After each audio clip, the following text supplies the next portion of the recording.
Assalamualaikum warahmatullahi wabarakatuh. Saudara-saudara mahasiswa Fakultas Syariah dan Ilmu Hukum UIN 1 Tulungagung, serta sahabat pemirsa dari manapun Anda berada. Pada video ini, saya akan melanjutkan pembahasan tentang perubahan sosial, terfokus pada interaksi atau hubungan timbal balik antara perubahan sosial dan perubahan hukum. Saudara sekalian, masyarakat berubah. Itu fitrahnya masyarakat adalah berubah. Tidak ada masyarakat yang sama sekali stagnan atau tidak berubah. Nah, seperti juga masyarakat, hukum juga berubah. Dari zaman dahulu kala, aturan-aturan hidup bermasyarakat yang diberlakukan oleh negara, baik di Indonesia maupun di luar negeri, itu juga mengalami perubahan. Nah, di Indonesia sendiri, perubahan undang-undang, perubahan peraturan hukum itu juga berlaku bagi peraturan-peraturan sesuai dengan lingkup keberlakuannya. Maksudnya baik undang-undang yang berlaku nasional maupun peraturan daerah itu juga mengalami perubahan dari masa ke masa. Nah, pada yang pertama yang akan saya jelaskan adalah ada dua paradigma atau cara pandang terhadap interaksi antara perubahan hukum dengan perubahan sosial. Nah, karena pertanyaannya, masyarakat yang mengubah hukum atau hukumkah yang mengubah masyarakat? Nah, masyarakat berubah sesuai dengan hukum yang sudah berubah duluan, atau sebaliknya, hukum berubah menyesuaikan masyarakat yang sudah berubah duluan. Nah, maka sekali lagi dalam konteks ini ada dua paradigma secara teoritis yang bisa kita pakai untuk menganalisis perubahan yang terjadi pada masyarakat dan hukum. Paradigma pertama adalah hukum merupakan alat untuk melayani masyarakat. Hukum adalah pelayan masyarakat. Nah, tugasnya pelayan tentu melayani majikannya. Kalau ada pelayan, ya dia dibayar untuk melayani orang yang memberi dia kerja atau majikan. Nah, dalam hal ini hukum adalah pelayannya, masyarakat itu majikannya. Nah, hubungan ini kemudian ditunjukkan dari adanya masyarakat berubah. Nah, karena hukum adalah pelayan bagi masyarakat, maka hukum juga ikut berubah. Contohnya apa? Saya mau beri contoh di dalam dan di luar negeri. Di dalam negeri kita tahu ada undang-undang ITE. Ini undang-undang yang sangat terkenal. Undang-undang Informasi dan Transaksi Elektronik. Undang-undang ini di Indonesia pertama kali diberlakukan itu adalah pada tahun 2008. Nah, itu pertama kali. Kemudian apa isinya dan mengapa lahir? Undang-undang ini merupakan respon atau tanggapan dari pemerintah atas perubahan yang sudah terjadi terlebih dahulu di masyarakat terkait dengan adanya penemuan teknologi berupa internet. Nah, jadi saudara-saudara,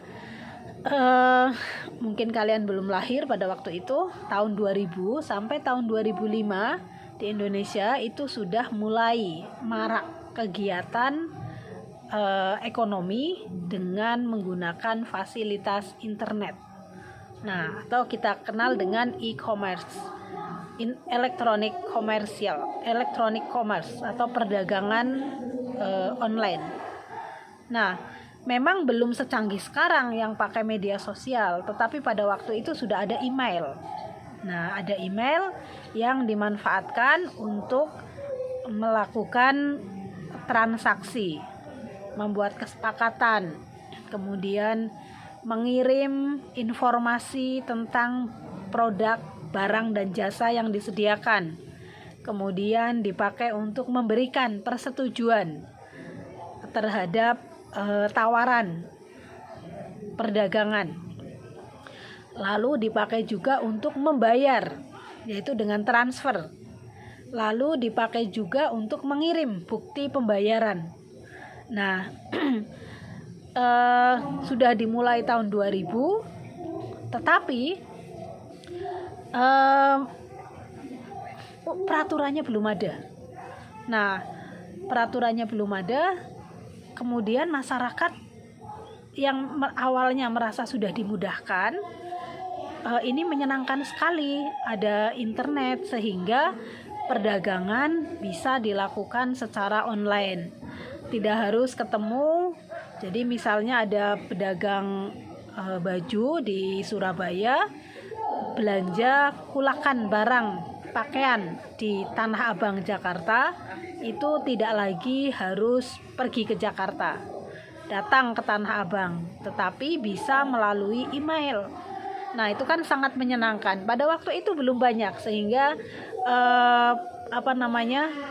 keajaibannya atau aura, wah keren sekali, itu masih sangat terasa. Nah, tetapi seiring dengan adanya kemudahan itu, terjadi juga yang namanya kemudahan dalam melakukan kejahatan melalui internet. Ditemukan ada kasus-kasus penipuan dalam perdagangan online, dalam transaksi elektronik.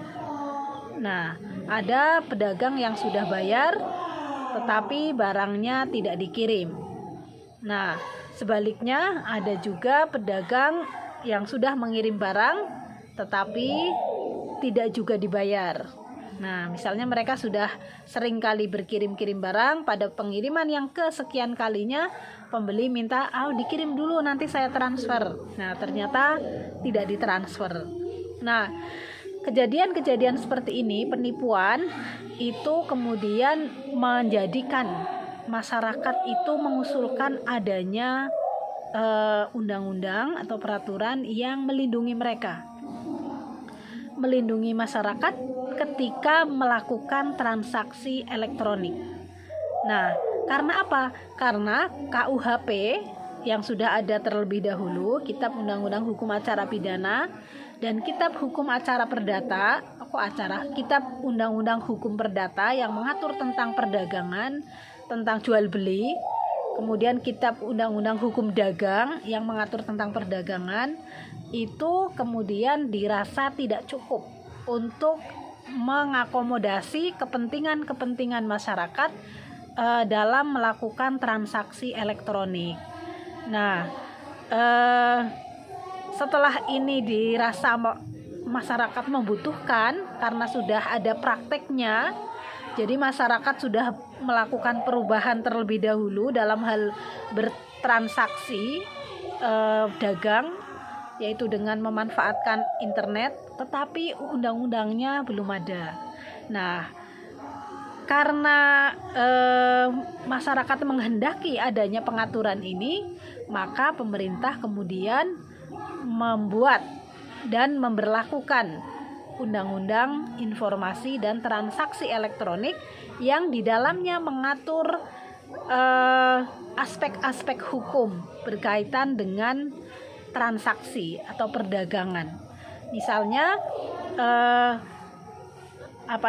bagaimana, seperti apa kesepakatan yang sifatnya elektronik yang bisa diakui oleh hukum.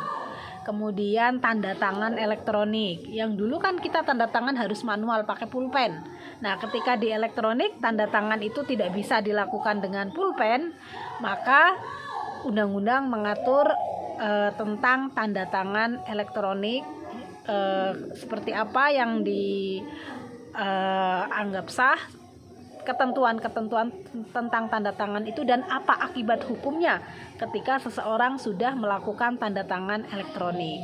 Nah, ini adalah contoh bahwa hukum, saudara sekalian, dalam memandang interaksi antara perubahan sosial dan perubahan hukum dan di paradigma yang pertama ini, sosiologi hukum menggunakan atau memiliki teori yang bisa dipakai untuk menjelaskan. Teori yang dipakai adalah teori utilitarianism yang digagas oleh Jeremy Bentham. Nah, Jeremy Bentham mengatakan bahwa tugas hukum adalah menciptakan kebahagiaan untuk sebanyak-banyaknya manusia, untuk sebanyak-banyaknya masyarakat. Artinya menciptakan kebahagiaan bagi mayoritas. Kalau mayoritas masyarakat menghendaki, maka hukum mestinya berubah mengikuti kehendak masyarakat. Nah, maka contoh yang kedua saya ambil dari luar negeri. Di banyak negara, pertama kali dulu di Belanda, terdapat usul dari masyarakat untuk melakukan perubahan terhadap undang-undang perkawinan yang mengatur tentang siapa atau subjek dari perkawinan. Awalnya di semua negara di dunia ini, perkawinan hanya boleh dilaksanakan oleh seorang laki-laki dan perempuan. Maksudnya dalam hal ini harus berlawanan jenis kelaminnya. Nah, aturan ini berlangsung sudah berabad-abad lamanya. Kemudian pada abad 21 ini, kalau tidak salah tahun 2003 awalnya, Belanda mengubah undang-undangnya dari subjek perkawinan yang tadinya harus laki-laki dan perempuan, kemudian menjadi boleh laki-laki dengan laki-laki dan perempuan dengan perempuan. Kenapa undang-undang perkawinannya diubah? Itu karena masyarakat menghendaki. Kenapa masyarakat menghendaki?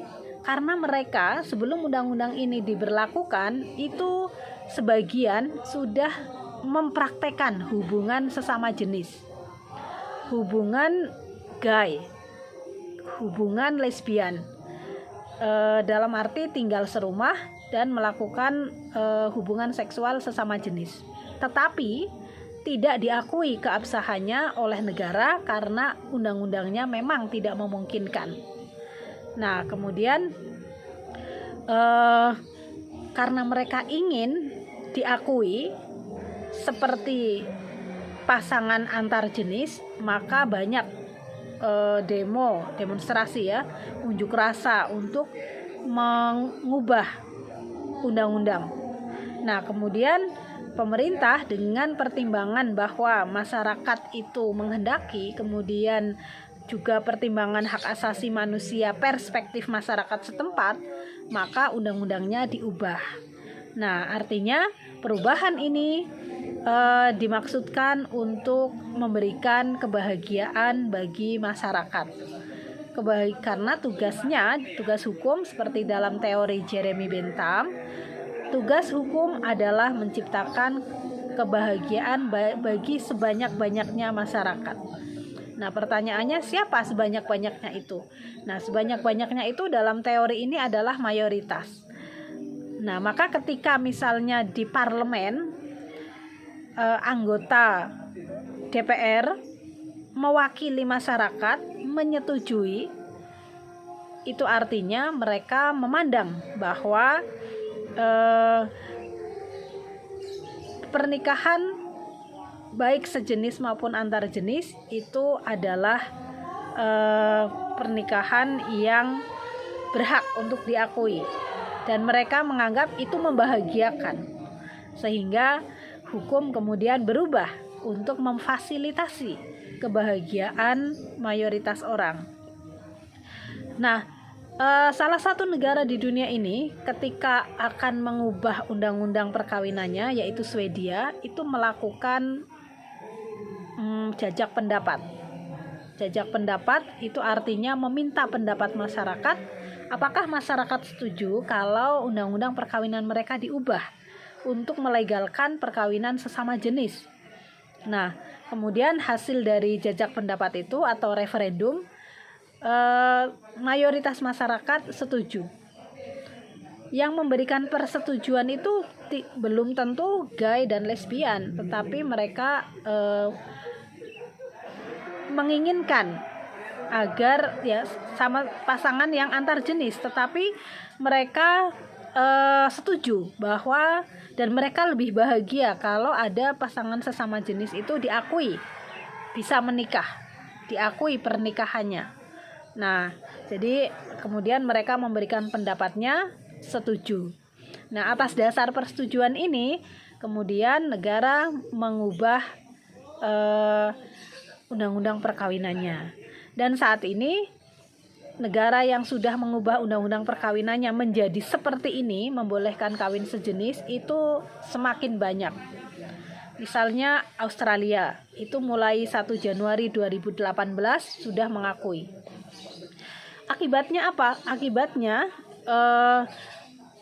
setelah undang-undang ini diubah, banyak aturan di negara-negara yang memberlakukan aturan ini tentang penyebutan orang tua. Nah, jadi guru di sekolah itu tidak boleh lagi bertanya kepada siswanya, apa pekerjaan ayah dan ibumu, misalnya seperti itu. Karena apa? Karena itu dianggap bisa menyakiti anak-anak yang tidak punya ibu, tapi orang tuanya itu bapak semua dua-duanya. Atau sebaliknya, akan menyakiti perasaan anak yang tidak punya bapak karena orang tuanya dua-duanya ibu. Nah, ini kalau kita pikirkan dengan pengalaman orang Indonesia, itu agak tidak masuk akal. Nah, jadi sekarang di sana karena pasangan gay dan lesbian itu sudah boleh menikah, maka semua kebijakan negara itu menyesuaikan aturan ini, bahwa penyebutan, kemudian kurikulum pendidikan itu juga diubah. Misalnya kurikulum tentang perkawinan, nah itu diubah, tidak suami dan istri, tapi bisa suami-suami, istri-istri, ayah-ayah, ibu-ibu. Nah, jadi tidak membahas relasi suami dan istri, ayah dan ibu lagi, tetapi bisa ayah ibu, bisa ayah-ayah, bisa ibu-ibu. Nah, itu di luar negeri, tetapi merupakan salah satu contoh yang relevan bagaimana sebuah hukum berubah karena untuk melayani kebutuhan masyarakat yang sudah berubah terlebih dahulu. Kemudian yang paradigma kedua adalah hukum bisa memicu dan memacu perubahan sosial. Nah, maka dalam hal ini yang diubah adalah hukumnya dulu, baru kemudian masyarakat yang diajak berubah. Nah, dalam konteks ini, teori yang dipakai yang relevan adalah teori yang dirumuskan oleh Roscoe, Roscoe, seorang ilmuwan dari Amerika. Roscoe mengatakan law is a tool of social engineering. Hukum adalah alat untuk merekayasa masyarakat. Merekayasa dalam hal ini adalah mendesain, mengatur, mendesain, merancang, merancang masyarakat seperti apa yang diinginkan. Nah, hukum itu dipakai untuk merancang itu.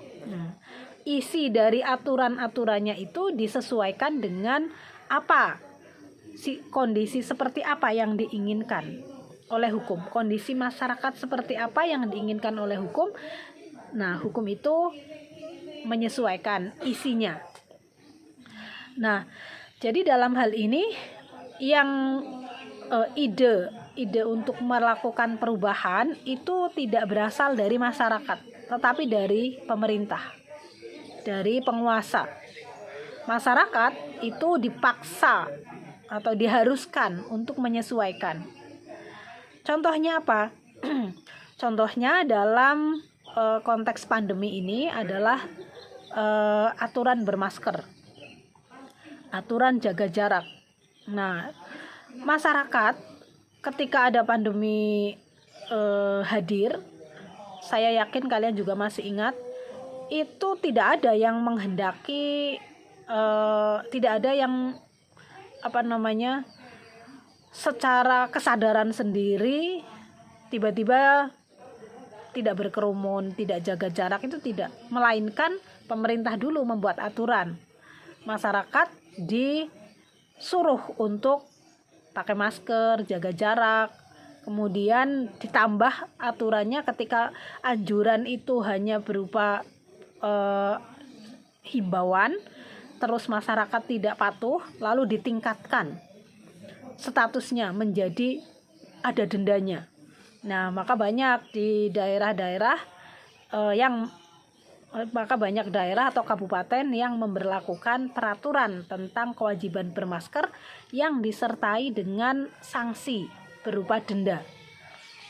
Kemudian lahir juga aturan tentang tidak larangan untuk menyelenggarakan acara, termasuk misalnya acara pernikahan melebihi 30 orang misalnya, mengumpulkan massa itu tidak boleh. Nah, masyarakat secara alamiah itu senang kumpul-kumpul, senang rame-rame. Tetapi pemerintah memandang bahwa berkumpul-kumpul dan beramai-ramai kalau dibiarkan begitu saja itu akan sangat beresiko bagi masyarakat, yakni terpapar virus COVID-19. Lah, oleh karena itu, agar masyarakat terlindungi, maka pemerintah membuat aturan sekian banyak yang dimaksudkan untuk menekan, memaksa masyarakat tidak berkerumun, kemudian harus pakai masker dan sebagainya. Nah, itu artinya perubahan itu dari pemerintah. Masyarakatlah yang harus menyesuaikan. Maka kalau tidak ada yang tidak mau menyesuaikan, dia disanksi. Sudah banyak kasus di mana penyelenggara acara karena mengumpulkan banyak orang itu didenda. Ada yang 10 juta, ada yang 50 juta, ada yang 20 juta. Nah, kemudian ada aturan karantina. Nah, karantina itu adalah aturan yang dibuat oleh pemerintah untuk mencegah penyebaran penyakit. Undang-undang kekarantinaan kesehatan itu sudah ada terlebih dahulu sebelum ada pandemi. Nah, masyarakat mungkin tidak kecuali yang ahli medis ya, masyarakat secara umum itu tidak menganggap penting apa itu karantina, bahkan tidak tahu apa itu karantina. Saya aja baru tahu karantina ketika ada COVID. Nah, pemerintah memberlakukan aturan karantina itu adalah untuk mendesain, untuk merekayasa agar masyarakat itu sehat, tidak terpapar penyakit. Kalau ada yang sakit tidak menyebar kemana-mana. Nah, itu namanya merancang masyarakat, mendesain, mencita-citakan, mengusahakan agar masyarakat itu tetap sehat. Nah, maka harus ada karantina. Sekarang ketika karantina itu diberlakukan, kemudian ada orang yang melanggar. Nah, kebetulan yang melanggar itu adalah seorang selebgram, maka hebohlah Indonesia. heboh karena ada pelanggaran, marah orang. Banyak sekali kita baca di komen-komen di media sosial kemarahan masyarakat karena ada orang yang melanggar aturan karantina. Yang aturan ini tidak akan ada kalau pemerintah tidak berinisiatif untuk memberlakukan. Nah, kemudian contoh lain lagi adalah undang-undang tentang lalu lintas. Saudara sekalian, kita semua adalah pelaku lalu lintas. Tidak ada yang di rumah terus. Tiap hari, ya hampir tiap hari kita keluar rumah. Kita menggunakan jalan, menggunakan kendaraan, baik pribadi maupun kendaraan umum. Nah, secara alamiah, orang kalau berlalu lintas itu ingin cepat sampai. Ingin cepat sampai, tidak mau ada penghalang di jalan. Nah, tetapi kalau masyarakat dibiarkan secara natural apa adanya, semuanya ingin cepat sampai, semuanya tidak mau dihalangi, harus lancar, maka akan sangat mungkin terjadi benturan-benturan kepentingan di jalan raya. Ada perempatan dari semua arah, utara, barat, selatan, timur, semuanya ingin didahulukan karena semua ingin cepat sampai. Nah, tetapi kalau tidak diatur sedemikian rupa, tidak dirancang sedemikian rupa, maka sangat mungkin orang dari 4 arah ini bertabrakan bersamaan karena semua ingin didahulukan. Nah, mengingat hal ini, maka pemerintah merasa perlu untuk melakukan rekayasa, melakukan perancangan agar masyarakat pengguna jalan semuanya selamat sampai tujuan. Agak sedikit lambat, tetapi selamat, karena selamat itu lebih penting daripada cepat.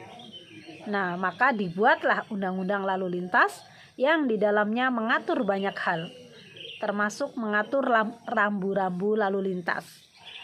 Rambu-rambu lalu lintas antara lain adalah lampu alat pengatur lalu lintas. Merah harus berhenti, hijau silakan jalan, kuning siap-siap berhenti. Nah, itu dimaksudkan untuk merekayasa agar masyarakat itu selamat. Nah, tidak sangat cepat tetapi selamat. Ada yang harus bersabar, tunggu. Ketika yang dari selatan jalan, yang dari timur dan barat harus berhenti. Nah, biar apa? Biar selamat semua. Ini adalah cara untuk merekayasa masyarakat. Karena kalau dibiarkan alami tanpa rekayasa, sangat mungkin terjadi korban jiwa. Nah, kemudian ada aturan wajib pakai helm bagi pengendara kendaraan roda 2. Itu juga rekayasa agar masyarakat selamat. Selamat dari apa? Selamat dari benturan antara kepala dengan aspal karena ada pelindungnya. Nah, maka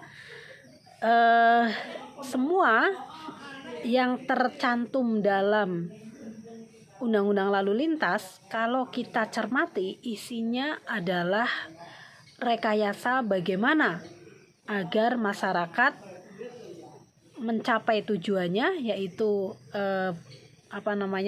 sampai pada tujuan, tetapi dengan kondisi selamat. Nah, selamat itu adalah nilai filosofis yang sangat tinggi, yang sangat penting dan lebih penting daripada kecepatan. Nah, itu adalah contoh dari penggunaan hukum untuk melakukan rekayasa sosial, di mana ide mengatur itu datang dari pemerintah, kemudian setelah diberlakukan, mau tidak mau masyarakat harus menyesuaikan. Bagaimana kalau ada yang tidak mau menyesuaikan? Ya, sanksi sudah menanti. Anda bandel, tidak mau berhelm, tidak mau mematuhi lampu lalu lintas. ada marka jalan lurus, nah Anda mendahului. Nah, itu berbahaya. Jadi marka jalan dibuat ada yang putus-putus, ada yang lurus. Nah, itu sudah dipikirkan sedemikian rupa. Kalau yang lurus itu nggak boleh kita mendahului. Karena apa? Karena biasanya itu ada di tikungan, di jembatan. Sedangkan untuk yang putus-putus itu adalah di jalan yang lurus. Dimana kalau ada kendaraan dari depan kita bisa melihat, sehingga untuk mendahului kita bisa mempertimbangkan mungkin atau tidak. Nah, jika kita mematuhi, semua masyarakat mematuhi ketentuan lalu lintas dalam undang-undang lalu lintas ini, maka resiko untuk terjadi kecelakaan itu sangat kecil, bisa ditekan. Nah, masalahnya di Indonesia meskipun sudah dirancang sedemikian rupa, masih banyak sekali yang tidak mau mematuhi. Nggak boleh bonceng 3, ada yang bonceng 3, nggak pakai helm pula, kebut-kebutan, aduh double resiko pelanggarannya. Nah, polisi sebenarnya atau undang-undang sebenarnya sudah menyiapkan sanksi, hanya saja pemberlakuannya belum sangat konsisten, sehingga banyak pelanggaran yang belum terdeteksi dan belum diberikan tindakan sebagaimana diatur oleh undang-undang. Nah, tetapi intinya sebenarnya aturan ini dibuat untuk merekayasa masyarakat agar selamat. Hanya saja yang direkayasa tidak semuanya menyadari pentingnya rekayasa ini.